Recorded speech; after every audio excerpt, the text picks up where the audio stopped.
बिस्मिल्लाहिर्रहमानिर्रहीम अस्सलामु अलैकुम रहमतुल्लाहि वबरकातुहू। कैसे हैं डियर स्टूडेंट्स, उम्मीद करता हूँ सब लोग ठीक होंगे। School base assessment 2024-25 mid term 8वीं क्लास के जितने भी स्टूडेंट्स हैं अलर्ट हो जाएं। कंप्यूटर एजुकेशन का आप लोगों का पेपर है। इस वीडियो के अंदर इंग्लिश मीडियम और उर्दू मीडियम के दोनों पेपर्स जो है शामिल किए गई हैं। तो वीडियो की तरफ आगे बढ़ने से पहले हमारा रिक्वेस्ट है, जो लोग इस चैनल पे नहीं हैं काइंडली चैनल को सब्सक्राइब करें, लाइक करें, शेयर करें, ताकि इस तरह की तमाम अपडेट सबसे पहले आप लोगों तक पहुंच सकें। जी तो डियर स्टूडेंट्स, इस पेपर के अंदर जो है आप लोगों को दो पार्ट दिए जाएंगे। पहला पार्ट जो है आप लोगों के पास ऑब्जेक्टिव पे मुश्तमिल होगा, 10 अदद MCQs दिए जाएंगे जिसके टोटल नंबर 15 होंगे। दूसरा पार्ट सब्जेक्टिव पे मुश्तमिल होगा जिसके टोटल नंबर जो है 35 होंगे। कुल मार्क्स 50 होंगे। पेपर हल करने का जो टोटल टाइम है 1.5 घंटा होगा। जी तो डियर स्टूडेंट, क्वेश्चन नंबर 1 है a complex number may be. तो इसका जो करेक्ट आंसर है वो ऑप्शन सी है, bringing up the child. Question number 2, select the symbol that is used to represent input output in a flow chart. इसका जो correct answer है वो ऑप्शन बी है, पैरेललोग्राम। क्वेश्चन नंबर 3 है flow of execution in a complex program is. इसका जो correct answer है वो ऑप्शन ए है, लूप बेस्ड। क्वेश्चन नंबर 4 है the loop that is used to keep the CPU busy forever is dash. तो इसका जो करेक्ट आंसर है वो ऑप्शन डी है, इनफाइनाइट लूप। क्वेश्चन नंबर 5 है two algorithm of same problem will perform same on same device due to same processor time and dash. तो इसका जो करेक्ट आंसर है वो ऑप्शन सी है, same storage space. Question number 6 है the keyword that starts the loop block is dash. तो इसका जो करेक्ट आंसर है वो ऑप्शन बी है, फॉर एवर। क्वेश्चन नंबर 7 है a loop that is inserted inside of another loop is called dash. तो इसका जो करेक्ट आंसर है वो ऑप्शन सी है, नेस्टेड लूप। क्वेश्चन नंबर 8 है in scratch the following picture is an example of dash. तो इसका जो करेक्ट आंसर है वो ऑप्शन ए है, फंक्शन। क्वेश्चन नंबर 9 है in scratch the block label that begins with forever or repeat is dash. इसका जो correct answer है वो ऑप्शन सी है, लूप स्ट्रक्चर। क्वेश्चन नंबर 10 है the correct example of multiple condition in scratch is dash. तो इसका जो correct answer है वो ऑप्शन बी है, if y is less than 10 and x is greater than 5 then move 1 step. जी तो Urdu medium students, सवाल नंबर 1 है कॉम्प्लेक्स प्रॉब्लम हो सकती है। तो इसका जो करेक्ट आंसर है वो ऑप्शन सी है, बच्चे की परवरिश करना। सवाल नंबर 2, फ्लो चार्ट में इनपुट आउटपुट की नुमाइंदगी करने के लिए इस्तेमाल होने वाली अलामत को मुंतखब करें। तो इसका जो करेक्ट आंसर है वो ऑप्शन बी है, मतवाज़ियुल अज़ला, पैरेललोग्राम। सवाल नंबर 3 है एक कम्प्लेक्स प्रोग्राम में एग्जीक्यूशन का फ़्लो होता है। तो इसका जो करेक्ट आंसर है वो ऑप्शन ए है, लूप में। सवाल नंबर 4, CPU को हमेशा मसरूफ़ रखने के लिए इस्तेमाल होने वाला लूप है। तो इसका जो करेक्ट आंसर है वो ऑप्शन डी है, इनफाइनाइट लूप। सवाल नंबर 5, एक ही प्रॉब्लम के दो एल्गोरिदम एक ही डिवाइस पर एक तरह की कारकर्दगी का मुजाहरा करेंगे, इसकी वजह एक जैसा प्रोसेसिंग टाइम और डैश है। तो इसका जो करेक्ट आंसर है वो ऑप्शन सी है, एक ही स्टोरेज स्पेस पर। सवाल नंबर 6 है लूप ब्लॉक कीवर्ड से शुरू होता है। तो इसका जो करेक्ट आंसर है वो ऑप्शन बी है, फॉर एवर। सवाल नंबर 7 है एक लूप जो दूसरे लूप के अंदर इस्तेमाल हो कहलाता है। तो इसका जो करेक्ट आंसर है वो ऑप्शन सी है, नेस्टेड लूप। सवाल नंबर 8, स्क्रैच में दर्ज झैल तस्वीर इसकी एक मिसाल है। तो इसका जो करेक्ट आंसर है वो ऑप्शन ए है, फंक्शन। सवाल नंबर 9 है स्क्रैच में एक ऐसा ब्लॉक जो फॉर एवर या रिपीट से शुरू हो कहलाता है। तो इसका जो करेक्ट आंसर है ऑप्शन सी है, लूप स्ट्रक्चर। सवाल नंबर 10 है स्क्रैच में मल्टीपल कंडीशंस की सही मिसाल है। तो इसका जो करेक्ट आंसर है वो ऑप्शन बी है, if y is less than 10 and x is greater than 5 then move 1 step. Subjective part है question number 11। First part define simple problem with one example. एक मिसाल के साथ सिंपल प्रॉब्लम की वजाहत करें। तो इसका आंसर नोट कर लें। Simple problem, a simple problem is one with a certain source and a certain outcome that is simple to locate and resolve। इसके एग्जाम्पल है, let's say you place food in an oven but you do not remember to set the timer। When left unattended for too long it burns. Burnt food is the result and you need to eat something else for supper. Question number 11 का second part है elaborate complex problem with one example. मिसाल के साथ complex problem की वजाहत करें। तो इसका answer है a complex problem has various root causes while some of these factors could be clear, others might be difficult to find. तो इसकी जो एग्जांपल है rising a child. Question number 11 का थर्ड पार्ट है identify the type of problem for each scenario given below. दर्ज झैल में दिए गए हर बयान के लिए प्रॉब्लम की किस्म की शनाख्त करें। नंबर 1 है an algorithm for picnic. Number 2 an algorithm for upbringing of child. Number 3 an algorithm for making the tea. Number 4 point number 4 an algorithm to convert a decimal to binary number. यानी picnic के लिए algorithm, number 2 बच्चे की परवरिश के लिए algorithm, number 3 चाय बनाने के लिए एल्गोरिदम और नंबर 4 डेसिमल को बाइनरी नंबर में तब्दील करने के लिए एल्गोरिदम लिखें। तो इसका आंसर नोट कर लें। Number 1 an algorithm for picnic simple problem. Number 2 an algorithm for upbringing of child complex problem. Number 3 an algorithm for making the tea simple problem. Number 4 an algorithm to convert a decimal to binary number. Question number 12 का first part है how many values a variable can hold at a time, write 2 examples. Variable में एक वक्त में कितनी मिकदारें आ सकती हैं, इसकी 2 मिसालें लिखें। तो इसका आंसर नोट कर लें। A variable can hold only one value at a time. तो इसकी एग्जांपल्स नोट कर लें। Name, roll number, class and gender etcetera. Question number 12 का सेकंड पार्ट है differentiate between if and if then else conditions with an examples।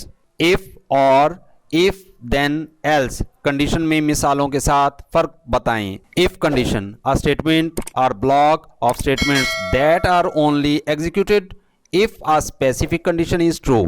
if then else condition a statement or block of statements that are only executed if a specific condition is true, otherwise it goes to the else statement or block of the statements to execute। इसकी examples note कर लें। Example number 1 है if it is cold outside we would take tea or any other related example। Example number 2 है if it is cold outside we would take tea, otherwise we enjoy ice cream or any other related example। Question number 12 का third part है right N algorithm that prints even numbers from 2 to 100। Algorithm लिखें जो 2 से 100 तक जुफ्त आदाद print करवाए। तो dear student इसका answer note कर लें। Step number 1 start. Step number 2 declare the value 2 to num। num का मतलब यहाँ पे नंबर है। Step number 3 print the value num। num means number है। Step number 4 add 2 to num। step number 5 if the value of number less than 100।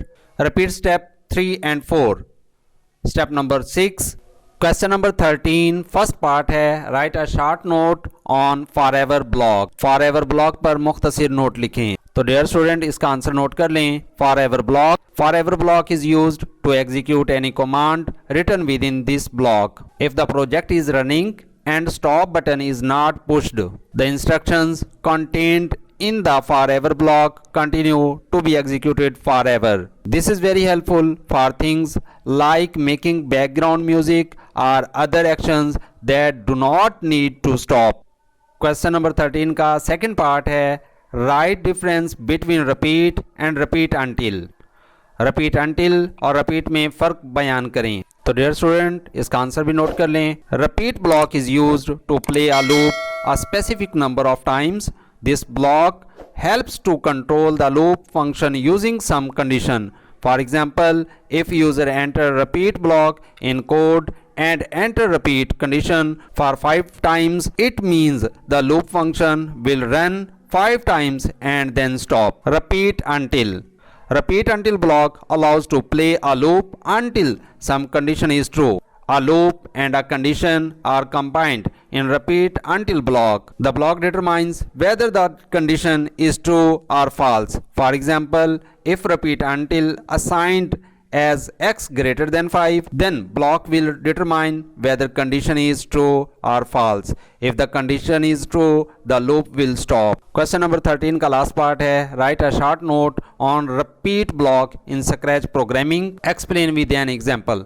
Scratch programming में दिए गए repeat block पर नोट लिखें और मिसाल से वजाहत करें। तो डियर स्टूडेंट, इसका आंसर नोट कर लें। Repeat block is used to play a loop a specific number of times. This block helps to control the loop function using some condition. इसकी एग्जांपल है, if user enter repeat block in code and enter repeat condition for 5 times, it means the loop function will run 5 times and then stop. जी तो Urdu medium students alert हो जाएं। सवाल number 11 है, इसका पहला part है हमारे पास, एक मिसाल के साथ सादा मिसाल सिंपल प्रॉब्लम की वजाहत करें। तो इसका आंसर नोट कर लें। सिंपल प्रॉब्लम, जिसे उर्दू में सादा मसला कहा जाता है, एक सादा मसला एक मखसूस ज़रिया और एक ख़ास नतीजा के साथ है जिसे तलाश करना और हल करना आसान है। मिसाल, मान लें कि आप खाना जो है ओवन में रखते हैं, लेकिन आपको टाइमर लगाना याद नहीं है। जब ज़्यादा देर तक बगैर तवज्जो के छोड़ दिया जाए तो खाना जल जाता है। तो इसका रिजल्ट क्या होगा? जला हुआ खाना। और आपको रात के खाने के लिए कुछ और खाने की ज़रूरत है, क्योंकि आप लोग जो है जला हुआ खाना तो नहीं खाएंगे, इसलिए आपको जो है कुछ और खाने की ज़रूरत है। सवाल नंबर 11 का बी पार्ट है, एक मिसाल के साथ पेचीदा मसला जिसे कॉम्प्लेक्स प्रॉब्लम कहा जाता है की वजाहत करें। तो इसका आंसर नोट कर लें। कॉम्प्लेक्स प्रॉब्लम, पेचीदा मसला।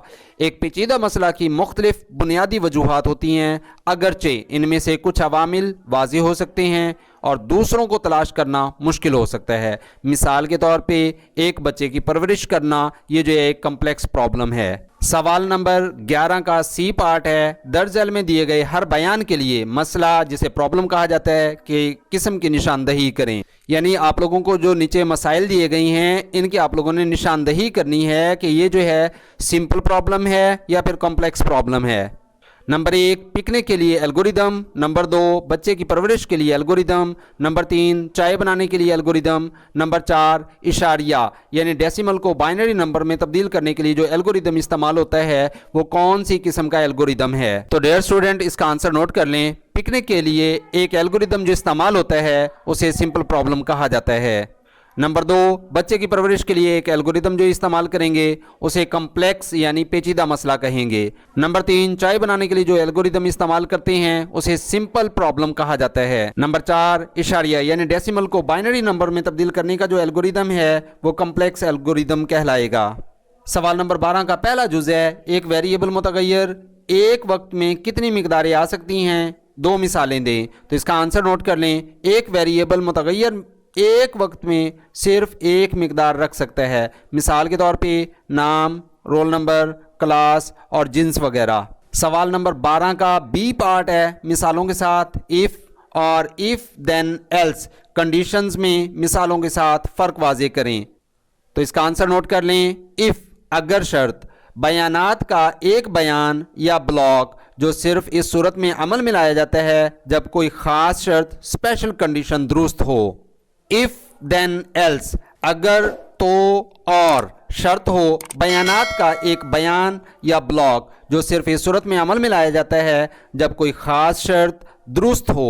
बसूरत दिगर ये एग्जीक्यूट के लिए दूसरे स्टेटमेंट या ब्लॉक ऑफ स्टेटमेंट पर जाता है। मिसाल के तौर पे अगर बाहर सर्दी है हम चाय लेंगे या कॉफ़ी पसंद करेंगे।